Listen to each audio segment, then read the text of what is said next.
Personagens irritantes. Eu tenho certeza que você consegue pensar em pelo menos um personagem que te fazia querer desligar a TV quando criança. Agora, seja por uma narrativa ruim, seja pelo personagem não ser punido o bastante, ou apenas por ele ser um babaca completo, existem personagens que realmente te tiram do sério, a ponto de você querer dropar um episódio inteiro, ou em alguns casos, até o próprio desenho. E é sobre esse tipo de personagem que vamos falar hoje. Personagens que me deram raiva em desenhos animados.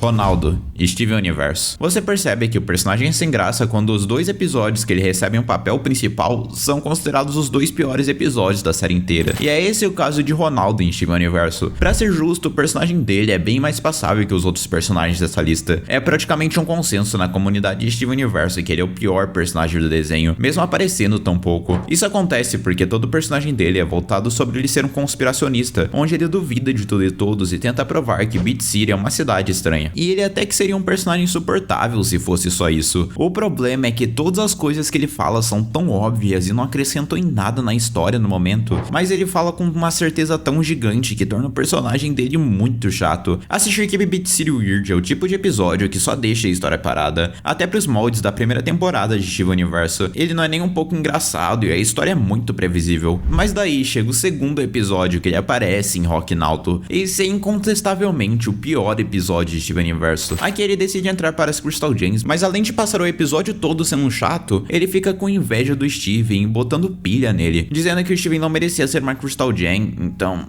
pra um personagem que já estava sem moral. Fora que esse episódio é super mal posicionado no cronograma da série, porque a gente tinha acabado de sair de um dos momentos mais memoráveis da temporada na saga do zoológico. Ainda tem o fato que por algum motivo a Rebecca Sugar decidiu trollar todo mundo nas vésperas do episódio, dizendo que uma nova Gem seria revelada. E quando o episódio chegou, a gente viu talvez o maior filler da história do desenho. Mordecai.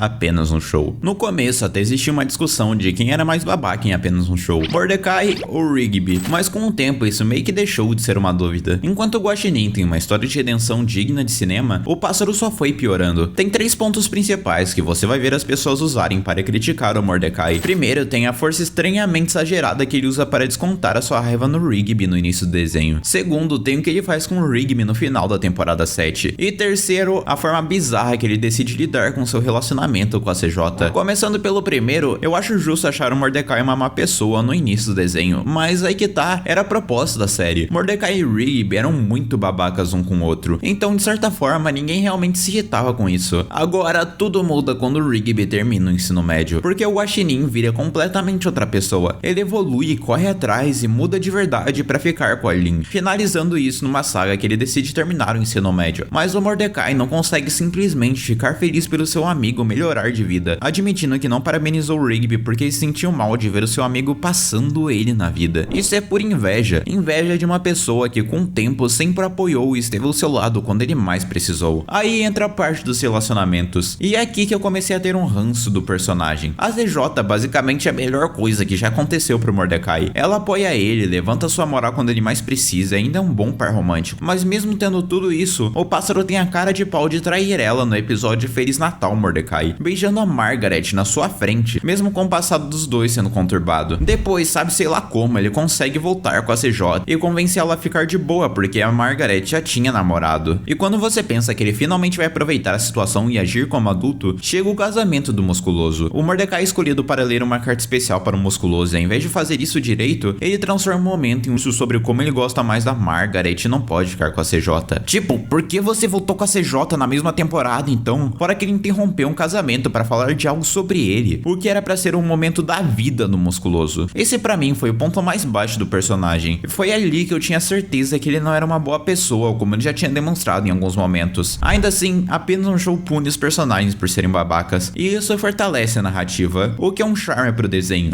Marco, Star vs Source do Mal. Esse desenho me assombra. Muito se fala do quão babaca Star se torna em Star vs Source do Mal, e eu concordo e muito. Você não precisa ir muito a fundo pra perceber tanto tanto no meu canal quanto no resto da internet, mas eu acho que justamente pela existência da Star, um personagem tão babaca quanto a princesa acaba ficando em segundo plano. E esse personagem é o Marco. Se você assistiu a terceira temporada do desenho, provavelmente sabe do que eu estou falando, mas em resumo, ele abre a temporada ferrando completamente a sua relação com a Jack, aquela que era sua paixão do jardim de infância, e teve uma década de construção para ser o seu melhor par possível. Tudo isso porque ele não queria tirar uma capa por algum motivo. Também tem as vezes que ele coloca diversas dimensões em perigo porque ele não teve a coragem de falar pra Rekapu que a Star abrir os portais interdimensionais, além de ferrar completamente sua relação com a Rekapu no processo e colocar a Star em perigo pelo exato mesmo motivo. Completamente ignora a existência de seus pais quando ele saiu, sequer sabendo que eles estavam tendo outro filho, e como se já não bastasse, o motivo que mais me fez odiar o personagem é por causa da existência dessa personagem, a Kelly.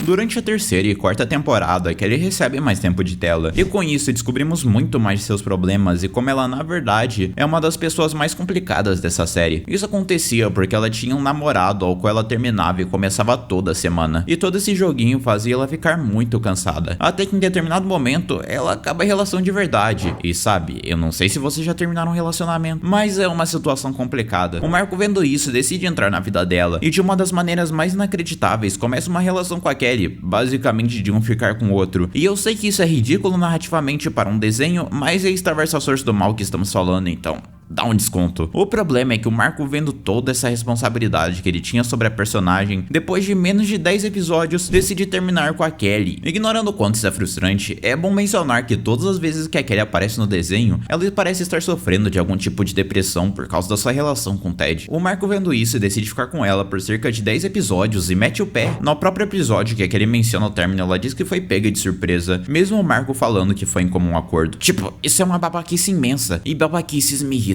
Charlie, Jasmine Hotel. Ok. Me ouçam, meus amigos. Eu não diria que eu desgosto da Charlie, e pra falar a verdade, eu torço pra personagem dela infinitamente mais que os outros personagens dessa lista, mas como o título do vídeo é personagens que me fizeram passar raiva, ou algo assim, porque eu ainda não decidi o título para falar a verdade, ela entra na lista pelo único e exclusivo fato dela ser uma das personagens mais irritantes da nova temporada de Jasmine Hotel. Ela não é babaca porque tem uma motivação imbecil, ou é uma completa negação em relacionamentos. O que acontece aqui é que a Charlie é muito burra, e eu não tô nem zoando.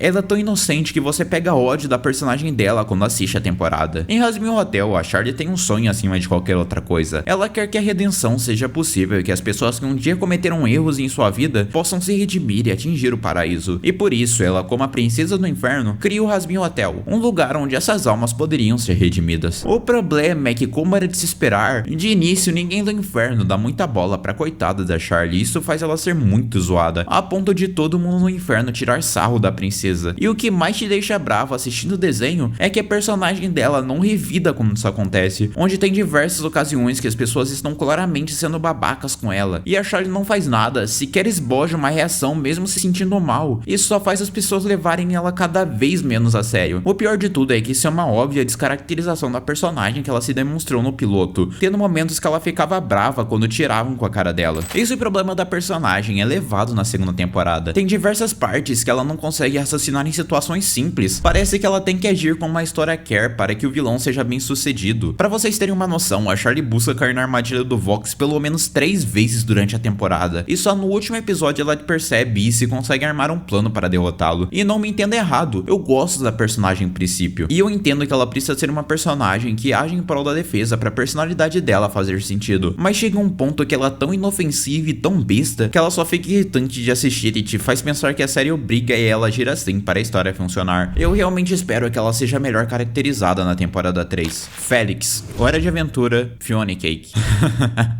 Imaginem que um personagem é tão absurdamente babaca que um youtuber inventa todo um vídeo só pra xingar esse personagem. Meus amigos, esse aqui é o DJ Flame em Fiona Cake, e o que me irrita aqui é como o personagem dele não é punido por suas ações imbecis. Acho que uma das coisas que mais irrita é como um personagem adulto não tem maturidade pra relacionamentos, e nós temos a personificação disso com Felix em Fiona Cake. Esse aqui deveria ser a versão masculina da Princesa de Fogo, mas na verdade é uma das maiores monstruosidades que eu já vi. A temporada começa e nós já sabemos que ele teve um passado frustrado com a Fiona, a protagonista do desenho. Alguns meses depois disso, os dois se encontram. Aqui a primeira reação do Flame é convidar a Fiona para sua festa, não só não falando que ele tem namorada, como também falando de um jeito muito conveniente, dando a entender que ele queria dar em cima da Fiona. Tudo isso para beijar a sua namorada na frente da protagonista, fazendo ela passar muito mal. Isso me irritou muito com o personagem na época, mas de algum jeito que eu não tenho ideia, o resto da temporada só me deu mais raiva ainda do personagem. Porque primeiro percebemos que a palavra dele não vale de nada quando ele fala pra Fiona que ajudaria ela a conseguir dinheiro para uma festa beneficente e some de uma reunião importante, indo tocar em uma outra festa apenas porque ele conseguiria mais dinheiro. Fora que ele sequer fala isso para sua namorada, não dando nenhuma explicação do porquê ele sumiu. Vocês conseguem entender o nível do personagem nisso aqui? E calma que tem mais, porque o personagem não só dá ouvidos para ideias tortas da Fiona, como trai a sua namorada na cara dura, dizendo que ele só se deixou levar pela emoção do momento. Como se já não fosse bastante, o desenho parece que criou o personagem para você ter raiva dele, já que ele é mostrado estando bem com todo mundo no final, mesmo sem ter nenhum arco de redenção, falando tanto com a Fennel, tanto com a Fiona numa boa, basicamente não dando nenhum peso para o que aconteceu alguns episódios atrás. E eu juro que quando eu vi ele conversando com a Fiona numa boa, eu queria desligar a TV. Fora que o personagem age como se tudo que ele fizesse fosse a coisa mais normal do mundo, como se ele fosse uma boa pessoa, quando na verdade ele é um completo babaca. E meus amigos, esses foram os personagens. Esse provavelmente tá sendo um dos primeiros vídeos do ano, então feliz ano novo atrasado, eu acho. No mais, muito obrigado por me ouvir até aqui, valeu mesmo por serem incríveis e eu te vejo no próximo vídeo. Tchau!